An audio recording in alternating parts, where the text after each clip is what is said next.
Assalamualaikum, balik lagi ke Reva Juwita Channel. Jangan lupa like, subscribe, dan komen ya. Hari ini kita akan belajar tentang perkembangbiakan tumbuhan secara vegetatif. Apa aja sih yang akan kita bahas? Check this out yuk. Perkembangbiakan tumbuhan secara vegetatif dibagi menjadi dua, yaitu vegetatif alami dan vegetatif buatan. Apa saja sih perkembangbiakan vegetatif secara alami? Ada spora, tunas, akar tinggal, umbi batang, umbi lapis, umbi akar, tunas adventif, dan geragi.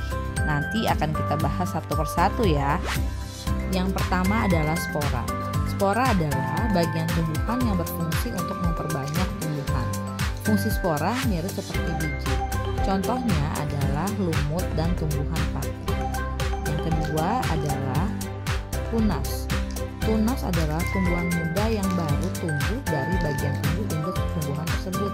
Contohnya adalah pada pohon pisang dan bambu. Sedangkan yang ketiga adalah akar tinggal atau yang disebut juga dengan rizoma, merupakan batang yang tumbuh di dalam tanah.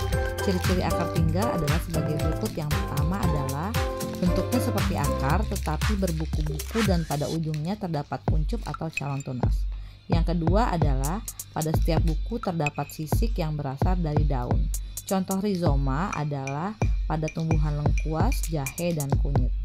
Yang keempat adalah umbi batang. Umbi batang yang mengembung dan tumbuh di dalam tanah. Pada umbi batang terdapat mata tunas. Jika ditanam dari mata tunas akan muncul tunas yang akan tumbuh menjadi tumbuhan baru, yaitu contohnya pada tumbuhan kentang, ubi jalar, dan lengkuang. Sedangkan yang kelima adalah umbi lapis, merupakan lapisan-lapisan daun yang mengelilingi batang. Umbi lapis tumbuh di dalam tanah. Dalam umbi lapis akan tumbuh tunas atau calon tumbuhan tunas baru, contohnya pada bawang merah. Sedangkan yang keenam adalah umbi akar. Umbi akar berfungsi untuk menyimpan cadangan makanan. Umbi akar bukan merupakan alat perkembangbiakan. Contoh dari umbi akar yaitu terdapat pada singkong dan wortel. Pada wortel terdapat tunas di pangkal umbi akar. Jika ditanam, tunas pada wortel akan tumbuh menjadi tumbuhan baru. Yang ketujuh adalah tunas adventif. Tunas adventif terdapat pada tepi daun atau akar tumbuhan. Jika ditanam di tempat yang sesuai, tunas tersebut akan tumbuh menjadi tanaman baru. Contohnya pada cocor bebek terdapat di daun, sedangkan pada sukun terdapat di akar. Yang kedelapan adalah geragi. Geragi merupakan batang yang menjalar di dalam atau di atas permukaan tanah.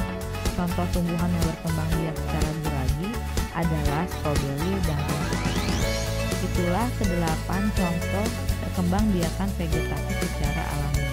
Sekarang kita lanjut ke perkembangbiakan vegetatif secara buatan. Ada apa aja sih? Yang pertama adalah cangkok, kedua stek, ketiga sambung, keempat kopulasi, dan kelima runduk. Yuk kita lihat penjelasan masing-masing tentang vegetatif buatan. Yang pertama adalah cangkok. Mencangkok adalah perkembangbiakan vegetatif buatan dengan cara mengupas kulit batang dan membungkusnya dengan tanah humus agar dapat tumbuh pada bagian batang yang dikupas tersebut. Salah tumbuhan yang dapat dicangkok adalah memiliki batang berkayu seperti apel, mangga, jeruk, rambutan, dan nangka. Apa saja sih kelebihan dan kerugian tanaman hasil cangkok? Kelebihan tanaman hasil cangkok yang pertama adalah berbuah lebih cepat dibandingkan jika ditanam dari biji. Yang kedua, memiliki sifat yang sama dengan induknya. Kerugian tanaman hasil cangkok adalah akar tanaman kurang kuat serta umur tanaman lebih pendek. Kita lihat yuk bagaimana tahap-tahap mencangkok. Pilih cabang pohon yang akan dicangkok. Kupas bagian yang sudah diukur sepanjang 5-9 cm. Kupas dengan bersih. Yang kedua adalah tutup luka pohon yang akan dicangkok menggunakan tanah. Yang ketiga adalah lapisi dengan sabut kelapa atau plastik. Kemudian tunggulah beberapa hari, maka akan tumbuh akar-akar pohon pada batang yang tadi kita cangkok. Selanjutnya adalah stek. Stek merupakan perkembangbiakan vegetatif buatan dengan cara memotong bagian tumbuhan. Potongan tersebut kemudian ditanam langsung dan dapat tumbuh menjadi tumbuhan baru. Syarat utama tumbuhan yang dapat distek adalah masih memiliki mata tunas dari bagian tumbuhan. Bagian tumbuhan yang dapat distek adalah batang dan daun. Contohnya pada tumbuhan singkong, mawar, dan asoka. Kita lihat yuk bagaimana tahapan dari stek. Yang ketiga adalah sambung. Cara sambung adalah perkembangbiakan tanaman dengan menggabungkan dua batang tanaman yang sejenis. Tujuan menyambung adalah menggabungkan sifat-sifat unggul dari dua tanaman. Misalnya batang atas diambil dari tanaman yang memiliki buah manis, sedangkan batang bawah diambil dari tanaman dengan perakaran yang kuat. Contohnya pada mangga dan rambutan. Tahap menyambung bisa kita lihat dengan gambar berikut ya. Yang selanjutnya adalah okulasi. Okulasi atau tempelan perkembangbiakan tumbuhan dengan cara menempelkan mata tunas suatu tanaman ke batang tanaman lain.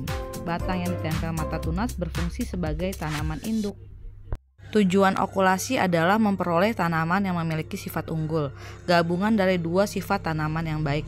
Misalnya mata tunas yang berasal dari tanaman dengan buah manis ditempel pada tanaman induk dengan akar yang kuat pada pohon mangga, rambutan, dan nangka.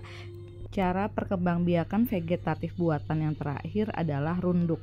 Runduk merupakan perkembangbiakan vegetatif buatan dengan cara merunduk atau membenamkan bagian batang suatu tumbuhan di dalam tanah. Setelah beberapa lama, bagian dari batang yang terbenam akan muncul akar. Jika dipotong dan ditanam, bagian batang tersebut akan tumbuh menjadi tanaman baru. Syarat utamanya adalah memiliki batang yang mudah dibengkok. Contohnya pada tumbuhan arbe, stroberi, dan apel. Itulah contoh dan penjelasan perkembangbiakan secara vegetatif alami dan buatan. Mudah-mudahan kalian dapat mengerti penjelasan Ibu. Jangan lupa like dan subscribe ya. Terima kasih.